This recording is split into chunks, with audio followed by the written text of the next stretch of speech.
In the autumn of 1751, a solitary horseman named John Cuthbertson rode deep into the rugged interior of Pennsylvania, carrying nothing but a Bible, a pair of saddlebags, and an uncompromising, dangerous conviction. He was the lone vanguard of a fierce transatlantic movement of religious dissenters who refused to bow to kings, vote in state elections, or compromise their ancestors' holy covenants with God. Yet, within 2 years, this lone rider would find his wilderness sanctuary invaded not by royal authorities, but by a rival faction of his own Presbyterian brothers.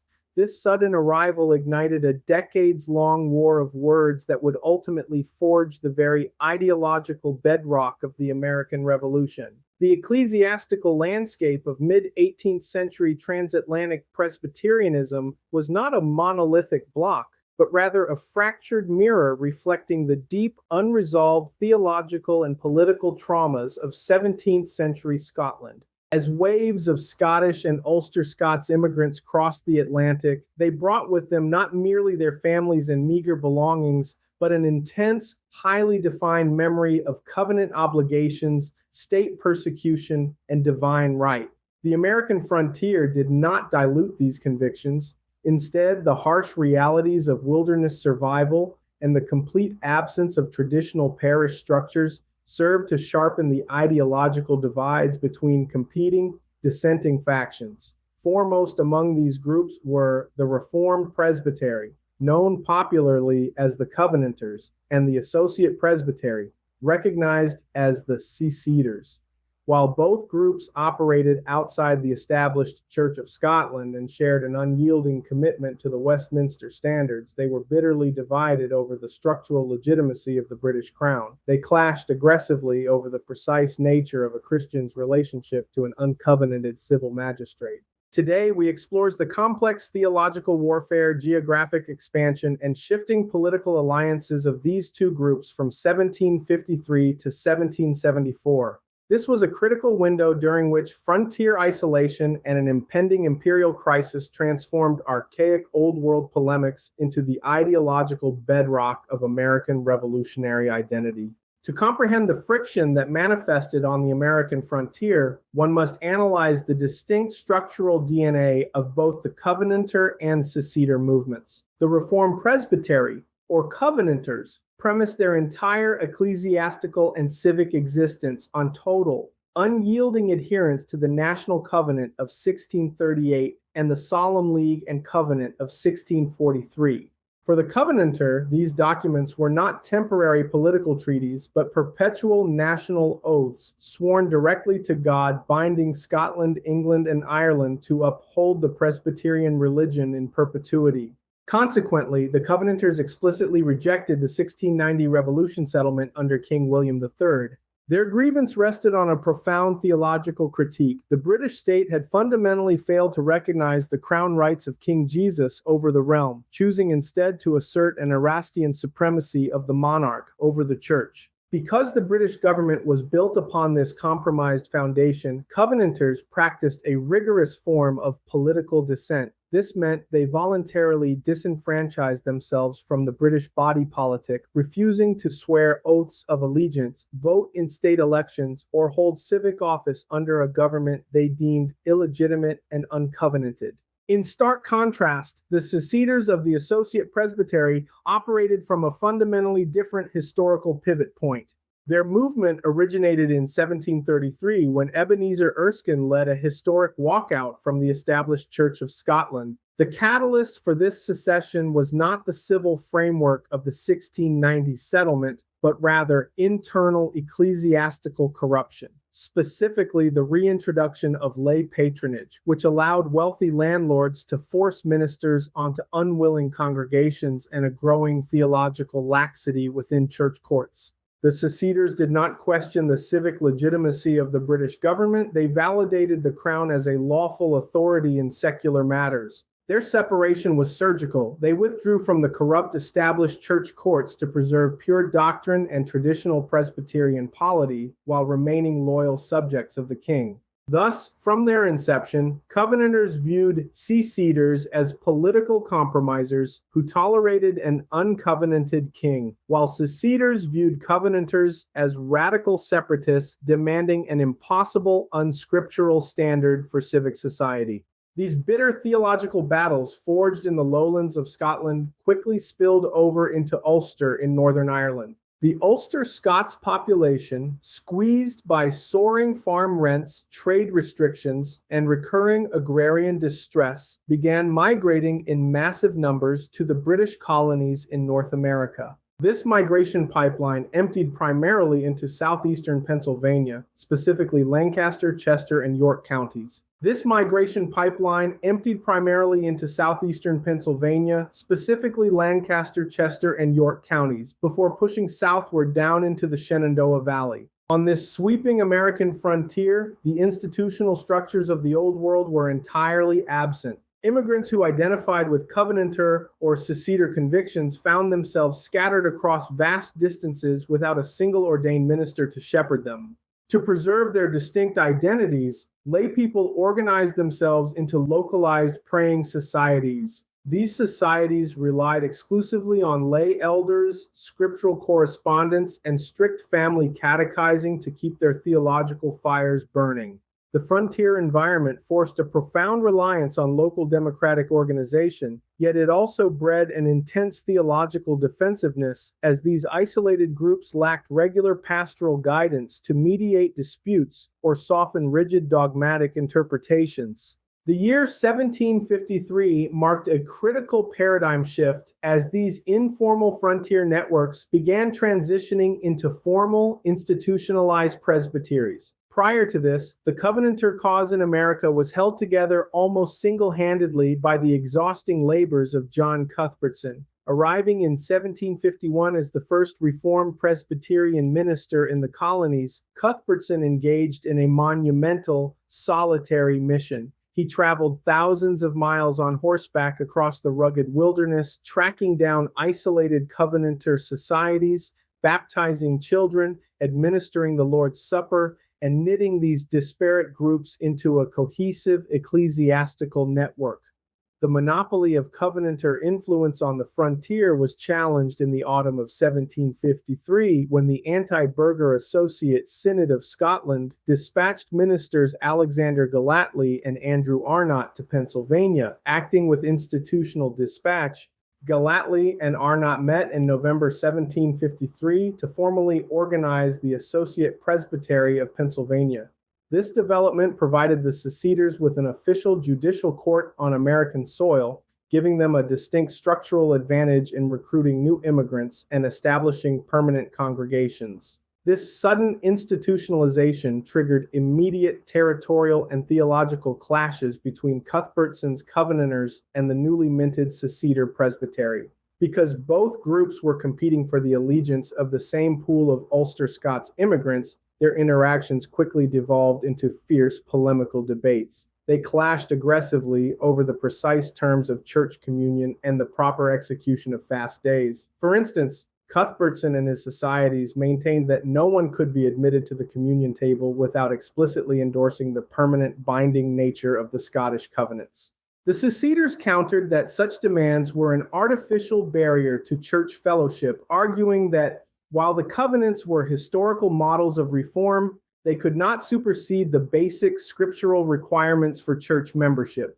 These initial skirmishes set a tone of intense theological competition that would dominate the frontier for the next decade, transforming the wild landscapes of Pennsylvania into an arena for old world dogmatic warfare. As the initial shock of frontier isolation gave way to organized settlement, the decade of the 1760s witnessed a concerted effort by both groups to transition from fragile, scattered societies into a mature ecclesiastical network. The Associate Presbytery of Pennsylvania achieved a distinct operational advantage through a steady pipeline of ordained reinforcements dispatched by the anti-burgher Associate Synod of Scotland.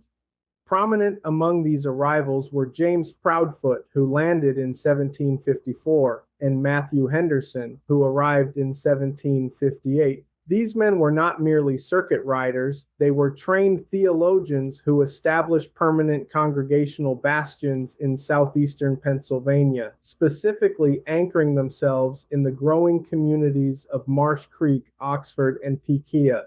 This physical presence allowed the seceders to erect permanent meeting houses, establish systematic catechetical instruction, and provide a predictable sacramental life that appealed deeply to structural-minded immigrants. However, this institutional growth did not insulate the American seceders from the theological fractures of their European homeland. The downstream effects of the 1747 Scottish breach crossed the Atlantic, injecting Old World controversies into the American wilderness. This European schism had split the secession movement into burghers and anti-burghers over the legitimacy of the Burgess Oath, an oath required by certain Scottish municipalities that compelled citizens to swear allegiance to the true religion professed within the realm. The anti-burghers argued that because the established church was corrupt, swearing to support its religion was a compromise of pure faith. In America, where no such municipal oaths existed, the Associate Presbytery, nevertheless, chose to remain strictly aligned with the anti-burgher synod. This meant that American seceders imported a highly sensitive collective conscience regarding civic swearing, prohibiting their members from taking any oaths to municipal authorities that could be interpreted as validating a religiously compromised government. Consequently, while the seceders were more accommodating to the British Crown than the Covenanters, they remained deeply suspicious of local civic machinery, enforcing a sharp boundary line between pure ecclesiastical governance and corrupt worldly politics.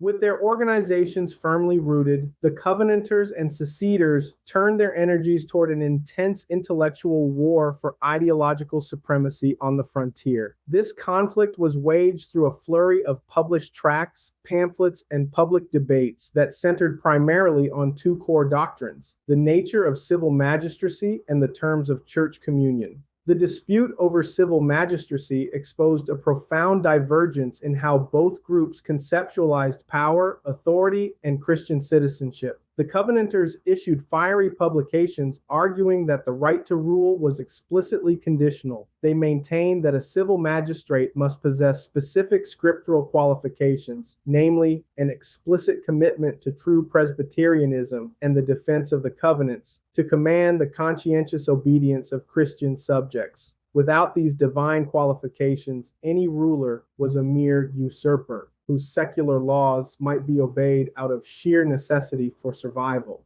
but whose moral right to rule was completely void. The seceders countered this position with a political theology rooted in the law of nature. They argued that civil government was an ordinance of God designed for general human society, not an exclusive product of saving grace or ecclesiastical covenanting. Therefore, they asserted that a de facto king was owed dynamic allegiance and civil obedience regardless of his personal religious character or failure to uphold the covenants. To the seceder, the Covenanter demand for a perfectly holy magistrate was an unscriptural confusion of church and state that risked plunging society into perpetual anarchy. This theoretical divide directly influenced their fierce debates over the terms of church communion. The Covenanters insisted that explicitly renewing and swearing the 17th century Scottish covenants was an essential, unbending requirement for contemporary church fellowship. For them, to approach the Lord's table without acknowledging these perpetual national oaths was an act of covenant breaking. The seceders took a far more practical pastoral stance. While they fully agreed that the historical covenants were holy and laid a moral obligation upon later generations, they maintained that explicit covenant renewal was an extraordinary duty to be performed only in times of unique historical crisis. It could not be transformed into a permanent, everyday barrier to the sacrament of the Lord's Supper. These competing views created a highly polarized environment where ordinary frontier farmers were forced to become amateur theologians, carefully weighing complex concepts of divine right and covenant accountability before deciding which meeting house to attend. While both factions engaged in these sophisticated polemical battles, the immediate, unyielding realities of the American wilderness exposed the fragility of their structures.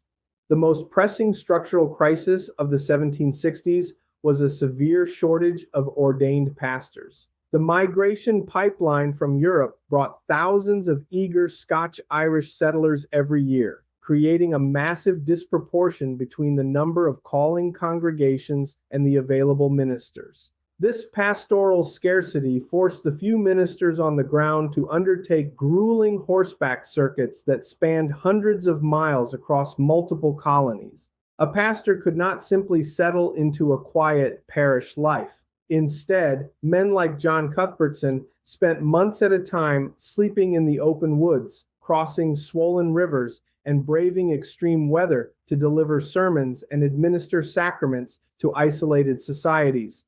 This lifestyle left ministers physically exhausted and mentally drained, severely limiting their ability to provide consistent pastoral care or to establish deep, localized roots in any single community. This operational strain was worsened by a profound breakdown in communication with their governing church courts across the Atlantic. The parent synods in Edinburgh and Belfast operated with little to no understanding of the vast distances and logistical challenges inherent to the American frontier. They expected their American subordinates to follow the same slow, meticulous judicial protocols used in the densely populated lowlands of Scotland. When local disputes arose over congregational boundaries, pastoral calls, or theological definitions, the paperwork had to be sent across the ocean by sail. The paperwork often languished for months before being reviewed by a synod committee. The resulting delays in judicial decisions and missionary deployments meant that local congregations were frequently left to govern themselves. This was a reality that bred a spirit of fierce local independence, but also amplified structural vulnerabilities, as frontier churches lacked an immediate authorized body to resolve their internal conflicts.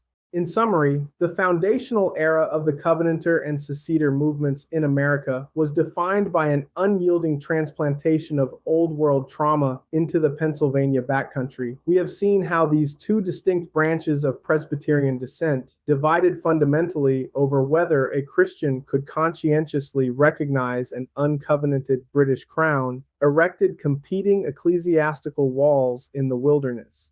Through extensive published tracts and fierce debates over civil magistracy and the absolute terms of church communion, isolated frontier farmers were forced to become theological combatants. Yet, as the 1760s closed, this intense scholastic warfare left both factions facing a severe pastoral shortage and crippling administrative neglect from their parent synods across the Atlantic. The stage was set for a structural breaking point. As we transition into part 2, this deep theological stalemate is about to be completely upended. Join us in the next segment as dynamic migration pipelines push these rival groups out of Pennsylvania and into a direct collision course with oppressive regional establishments in New York and the American South. More importantly, we will see how the explosive geopolitical shock of the British imperial crisis forced these bitter enemies to abandon their decades-long war of words, transforming their ancient doctrines into a unified weapon against royal tyranny.